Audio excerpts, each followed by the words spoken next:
Ciao ragazzi, questo è un Volkswagen Transporter modello T4 1998. È un modello diesel, cilindrata 1.900, destinazione trasporto promiscuo, persone, cose. Abbiamo deciso di camperizzarlo un paio d'anni fa. Questo è il risultato.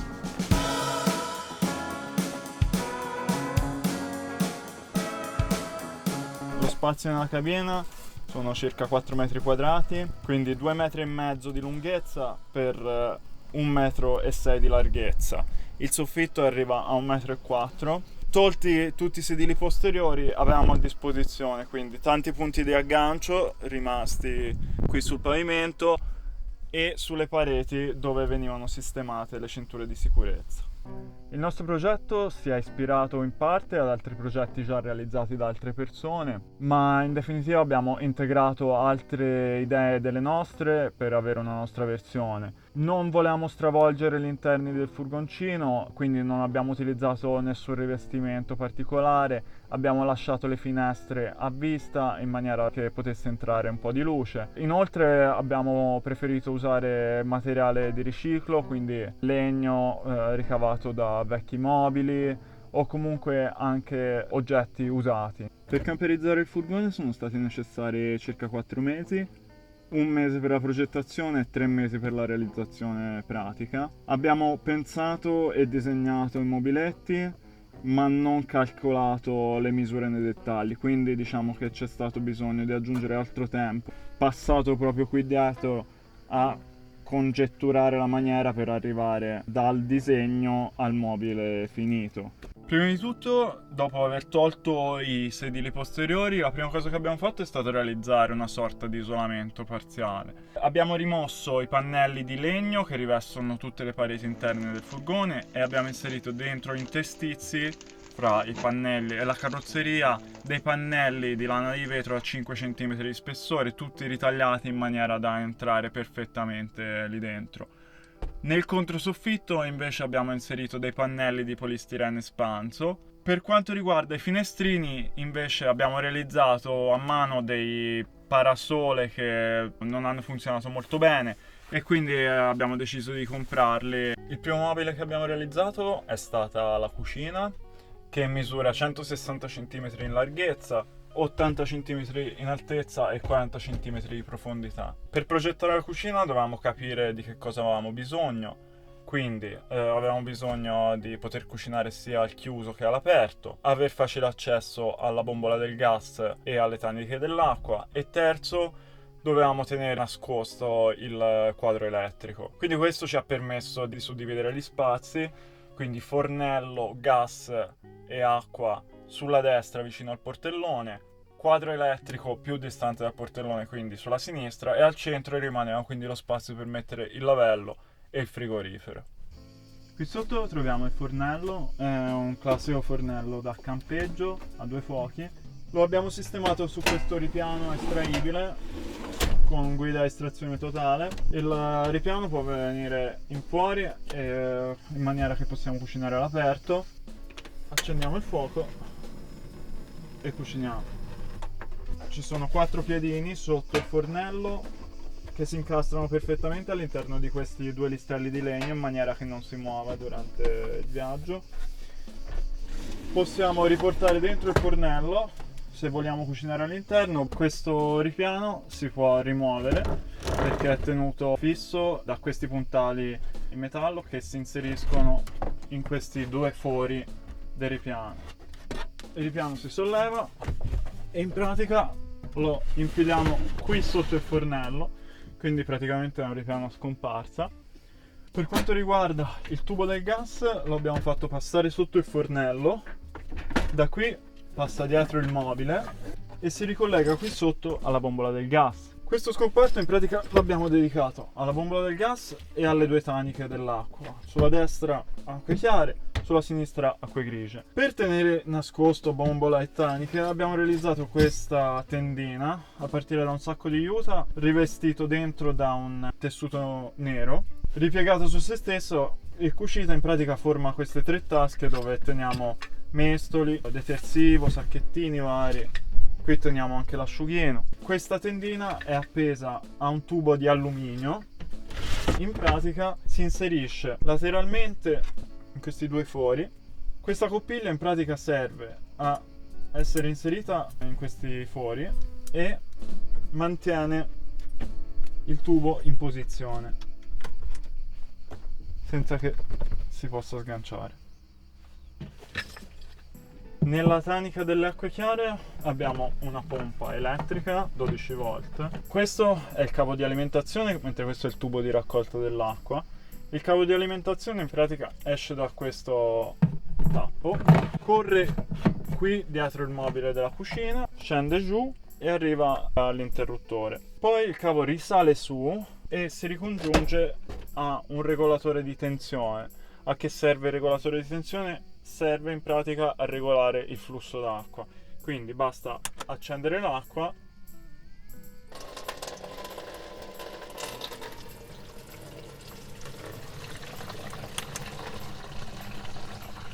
e girare il potenziometro del regolatore di tensione per regolare il flusso. Questi sono i due tubi di carico e di scarico dell'acqua. Il tubo di carico passa da dietro il mobile e rientra qui dentro passando attraverso questo tubo di rame che abbiamo fatto piegare per farlo diventare un rubinetto.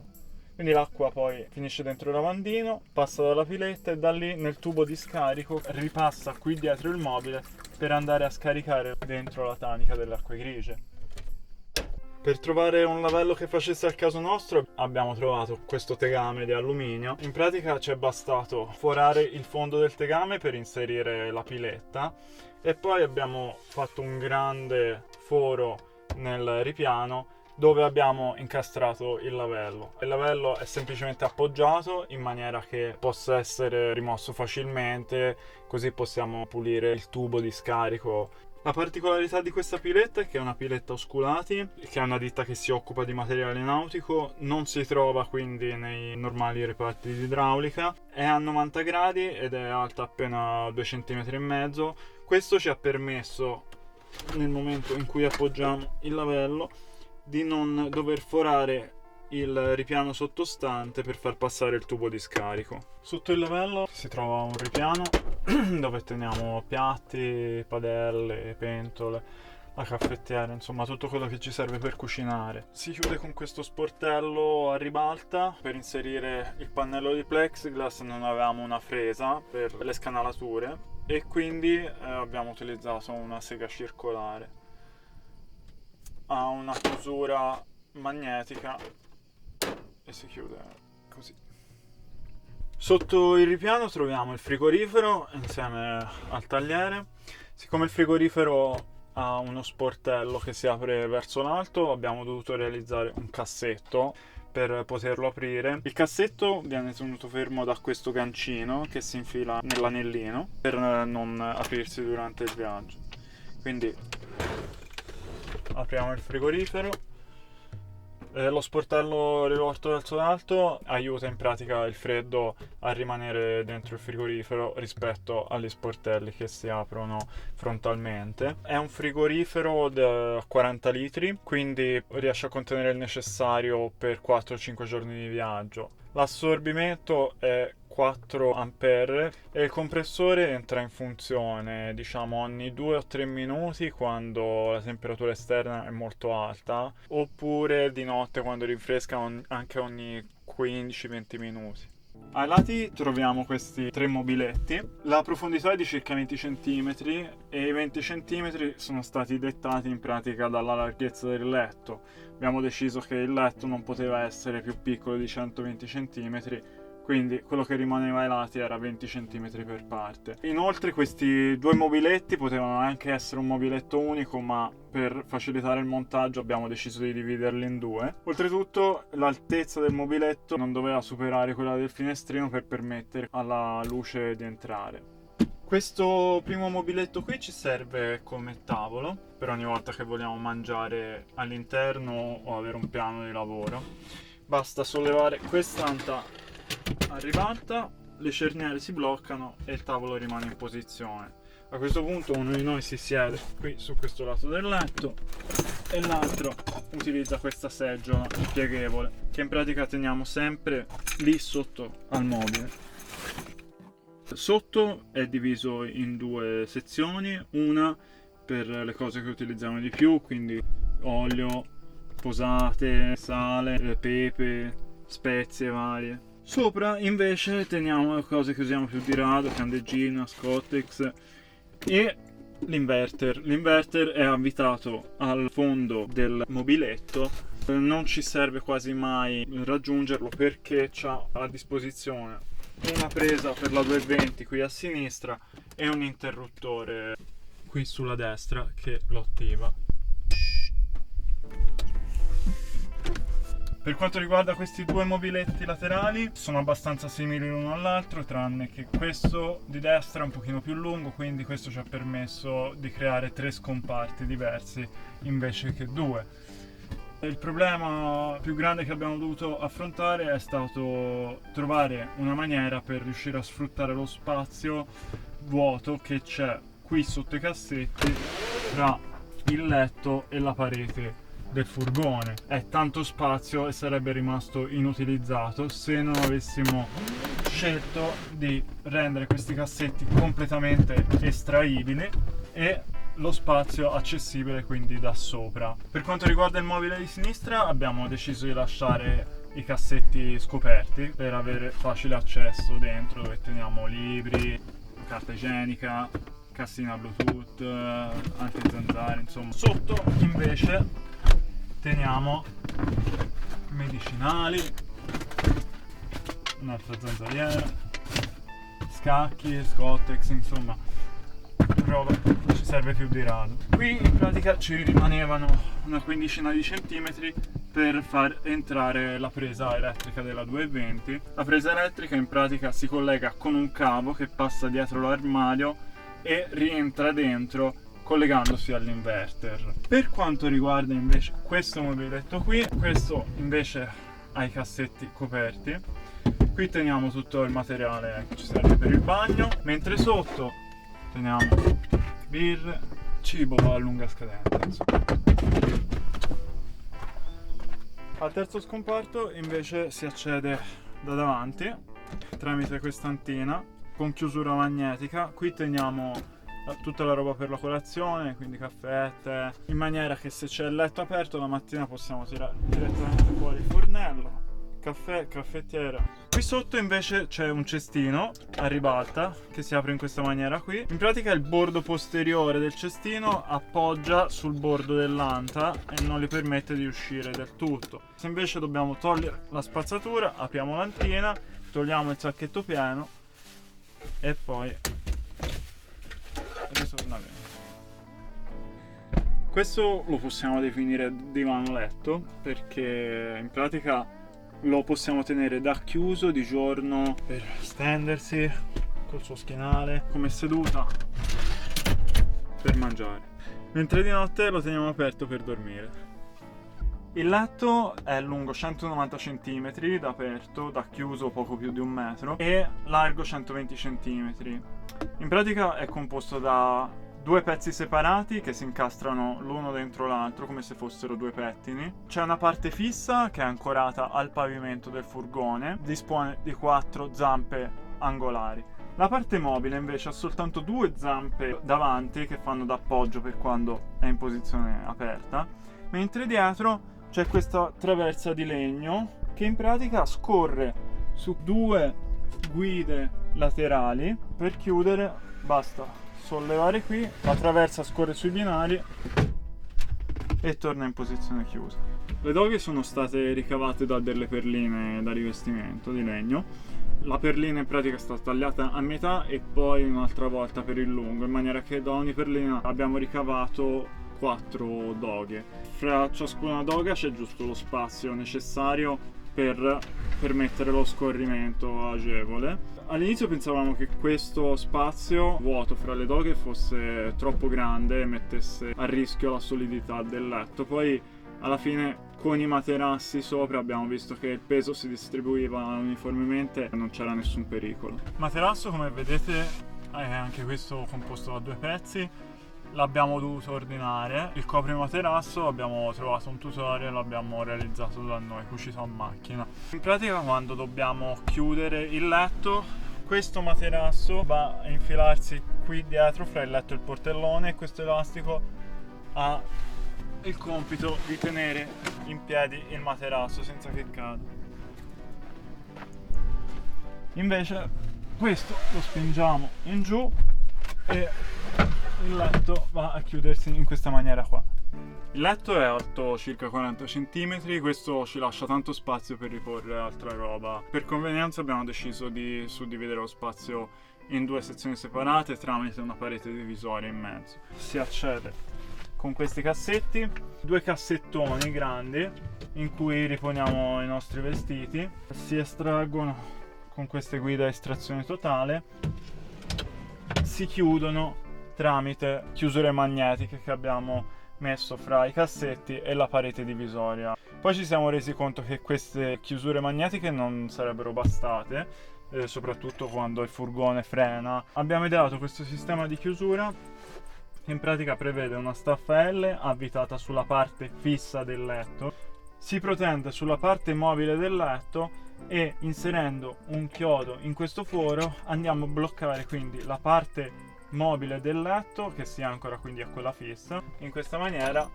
il cassetto si apre, ma col chiodo non si apre più. Per accedere invece alla parte posteriore del letto basta sollevare questo materasso qui, spingerlo e in pratica qui dietro teniamo una tanica di riserva dell'acqua, un piumone per quando andiamo in montagna e una cesta con dentro cassetta degli attrezzi, un asciugamano da mare, una bacinella, doccia solare, giacche a vento, insomma. Negli angoli invece troviamo spazio per metterci gli scarponcini da montagna. Inizialmente per appendere le tendine non sapevamo esattamente come fare, poi ci è venuto in mente che la maniera più semplice era comprare una coppia di tubi da fissare sopra e sotto il finestrino in maniera da far scorrere in questa maniera le tendine. Il sistema è molto semplice, i tubi si incastrano a pressione in questi fermatubo di plastica che sono semplicemente avvitati alla carrozzeria. Il tubo evita di scorrere orizzontalmente grazie a questi gommini fissati all'estremità con delle fascette di plastica. Le tendine le abbiamo realizzate da noi con la macchina da cucire, sono semplicemente dei pezzi di stoffa ai cui margini abbiamo cucito delle tasche ripiegando su se stessa la stoffa. La portiera è l'unico caso in cui abbiamo dovuto trovare una soluzione diversa perché non c'è stata la possibilità di fissare dei tubi. Quindi abbiamo messo come cornice un filo stand di biancheria teso attraverso un tenditore, passato attraverso queste vitine ad anello avvitate ad ogni angolo del finestrino. Per le tendine sul lato di guida invece abbiamo utilizzato, in aggiunta al tubo e al reggitubo, questi giunti a gomito che ci permettono di collegare le due parti in questa maniera qui. Per evitare di forare la carrozzeria del furgone abbiamo cercato di sfruttare qualsiasi foro filettato già esistente che fosse sul pavimento dove venivano agganciati i sedili del van o sulla parete dove venivano agganciate le cinture di sicurezza. Quindi ogni mobile ha un punto di fissaggio al van, la cucina ne ha 3 e il più corposo fra tutti è questo montante che abbiamo avvitato al mobile della cucina. Si collega tramite queste 2 staffe al montante nero che vedete qui dietro del sedile passeggero davanti. In questa maniera il mobile rimane solidamente ancorato al van. Questo blocco di 3 mobili, cucina, tavolo e mobiletto laterale, sono agganciati fra di loro tramite altre viti. Sul tettuccio del van abbiamo fissato 2 pannelli solari da 100 watt ciascuno, collegati in parallelo. I pannelli solari in pratica inizialmente li avevamo attaccati al van tramite dei supporti angolari in plastica ABS, di quelli da camper per intenderci. Questi supporti sono stati incollati al tettuccio del van col Sikaflex ma non hanno retto. Quindi siamo passati a delle barre porta tutto della Thule. Abbiamo unito i pannelli solari a questi profili in alluminio tramite rivetti e bulloni. Questi profili sono stati attaccati alle barre portatutto tramite queste staffe in metallo. 4 cavi, quindi 2 positivi e 2 negativi, si collegano quindi in parallelo e si uniscono in un solo positivo e in un negativo. Questi 2 cavi rimasti entrano dentro questo scatolotto passacavi, l'unico pezzo rimasto fra i supporti che avevamo comprato in ABS, ed è sempre incollato col Sikaflex. Entrano dentro il furgone tramite un piccolo foro che abbiamo fatto nel tettuccio del van. Qui siamo in corrispondenza del buco nel tettuccio del van, da dove passano i cavi da 6 mm del solare, passano qui nel controsoffitto, scendono, entrano dentro il montante e poi fuoriescono sotto dal coperchietto della cintura di sicurezza. Se passiamo invece qui davanti al furgone, vediamo la batteria della macchina a cui abbiamo collegato un cavo positivo e un cavo negativo. Il cavo positivo passa da un fusibile e poi entrambi si riuniscono per passare all'interno di questo buco, poi spuntano da qui dietro il volante, si infilano sotto il tappetino e spuntano poi da dietro il sedile di guida. Qui siamo al quadro elettrico fisso, lo distingo dal quadro elettrico mobile che è situato sul mobile della cucina, proprio perché questo è fisso e rimane sempre attaccato al furgone, mentre quello mobile può essere rimosso insieme al resto della cucina. Qui arrivano i cavi positivo e negativo sia dell'alternatore che dei pannelli solari. In pratica qui troviamo l'interruttore dei pannelli solari. L'interruttore è rivolto in direzione di guida, mi serve semplicemente ad escludere i pannelli solari dal circuito. Qui invece troviamo vari morsetti. I morsetti in pratica servono da ponte fra il quadro elettrico fisso e il resto del furgone, in maniera che se devo togliere il mobile della cucina dal van non devo andare a staccare tutti i cavi in giro per il furgone, ma li stacco soltanto qua. Qui troviamo infatti il negativo comune del pannello solare e dell'alternatore, mentre qui c'è i positivi sia dei pannelli solari che dell'alternatore. Questa invece è una morsettiera più piccola dove si attaccano i cavi che vanno poi a finire nel controsoffitto ad alimentare le 2 luci a LED. Ora passiamo al quadro elettrico mobile che si trova qui dietro fra la cucina e il mobile. L'accesso potrebbe sembrare difficile, ma non lo è, perché in pratica basta sollevare per esempio questo ripiano qui sopra, che è semplicemente incastrato a pressione in questi tasselli qui, oppure si può accedere lateralmente sollevando questo tavolo e dando una sbirciata da qui a sinistra, oppure dal lato di guida, o per ultimo è più semplice, basta rimuovere il frigorifero e si può accedere da qui davanti. Basta con un colpetto togliere questa parete laterale e abbiamo una visuale completa. Qui al centro troviamo un regolatore di carica della Renogy. È un apparecchio capace di riunire in sé 2 diverse funzioni, ossia fare da regolatore di carica sia per i pannelli solari che per l'alternatore. È capace di erogare 30 ampere, 15 provenienti dai pannelli solari e 15 dall'alternatore, quando entrambi sono in funzione. Se invece è in funzione una sola fonte di energia, questa sarà capace di erogare da sola tutti e 30 gli ampere. Ora, siccome l'alternatore, a differenza dei pannelli solari, è capace da solo di erogare 30 ampere, a questo punto ci torna utile avere un interruttore, ossia questo, per escludere dal circuito i pannelli solari, in maniera tale che il Renogy rilevi soltanto una fonte di energia in funzione, ossia l'alternatore, e possa caricare molto più velocemente la batteria. Qui in pratica troviamo gli ingressi del solare e dell'alternatore positivi. Qui invece c'è l'uscita del positivo, cavo rosso, della batteria, quindi solare e alternatore vanno a caricare la batteria, ma non solo. La corrente in questo caso andrà ad alimentare anche l'inverter per l'alternata e tutte le utenze in continua. Qui invece troviamo l'uscita in comune del negativo.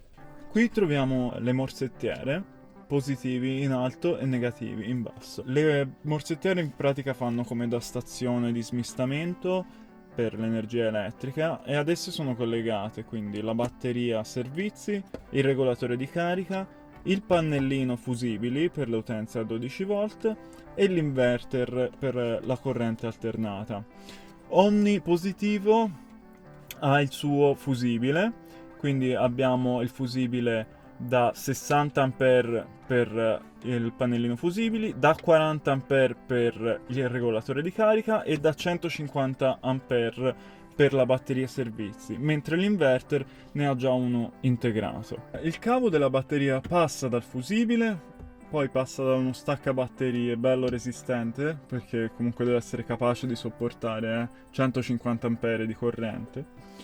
Poi scende giù dalla canalina e in pratica arriva alla batteria a litio, collegandosi al suo polo positivo. La batteria è da 100 A, è dotata di BMS, che è molto importante per proteggere le celle da sovrattensioni, sottotensioni, da temperature non idonee per la carica. Ha una vita stimata di circa 3000 cicli, ha una capacità di scarica molto più profonda rispetto alle classiche batterie e inoltre pesa soltanto 13,5 kg, quindi una sciocchezza in pratica. È dotata di un'applicazione Bluetooth, e quindi possiamo leggere sul telefono la percentuale di carica, a quante ampere si sta caricando, eccetera eccetera. Qui invece abbiamo il pannellino fusibili dove si allacciano in pratica le utenze a 12 volt, quindi frigorifero, la pompa dell'acqua, le luci a LED, qui i positivi e qui i negativi con i loro fusibilini. Qui invece abbiamo l'attacco positivo e negativo da cui arriva la corrente. Qui abbiamo l'inverter da 1500 watt che serve per convertire la corrente continua in corrente alternata. È collegato col negativo e col positivo alle rispettive morsettiere comuni, mentre sul lato sinistro abbiamo due prese per l'alternata, una a cui teniamo attaccata solitamente questa finta lampada a petrolio e l'altra a cui è attaccata una prolunga che arriva alla 220 del mobiletto accanto. Questa invece è una piccola presa USB che funziona a 12 volt, quindi anche se l'inverter è spento, e la utilizziamo per alimentare le lampadine sul retro o anche per caricare il telefono durante la notte in maniera da tenere l'inverter spento. Per nascondere i cavi abbiamo deciso di mettere queste canaline industriali in maniera da rendere il quadro elettrico più pulito e meno disordinato. Se siete arrivati fin qui vi starete chiedendo ma quanto vi è costato tutto questo? La risposta è circa 3.000 euro. I mobili sono quelli che ci hanno richiesto più tempo per la costruzione ma meno spesa in rapporto. Anche perché abbiamo utilizzato molto legno riciclato. Fra i 200 euro di legno comprato e i 100 euro di viti, guide, cerniere arriviamo a circa un 10% della spesa. L'isolamento, che comprende quindi lana di vetro, i riflettenti, ci è costato 180 euro. Altri 180 euro praticamente li abbiamo buttati via in acquisti che si sono rivelati sbagliati o in cose che abbiamo dovuto presto sostituire, per esempio i supporti in ABS oppure i riflettenti che abbiamo fatto da noi. Per quanto riguarda tutti gli oggetti che avete visto dentro il furgone che non appartengono alla struttura stessa dei mobili o all'impianto elettrico, per tutto questo abbiamo speso 840 euro, di cui in pratica 2/3 vanno a coprire frigorifero e materasso. Quindi, come avrete capito, la metà restante della torta se l'è mangiata l'impianto elettrico. I pesi massimi di questa categoria qui sono la batteria, l'inverter, il regolatore di carica e i pannelli solari, che nel complesso sono costati 940 euro, quindi praticamente quasi un terzo dell'intero budget. Abbiamo realizzato questo video perché durante la progettazione del furgone ci è stato molto utile dare un'occhiata in giro per il web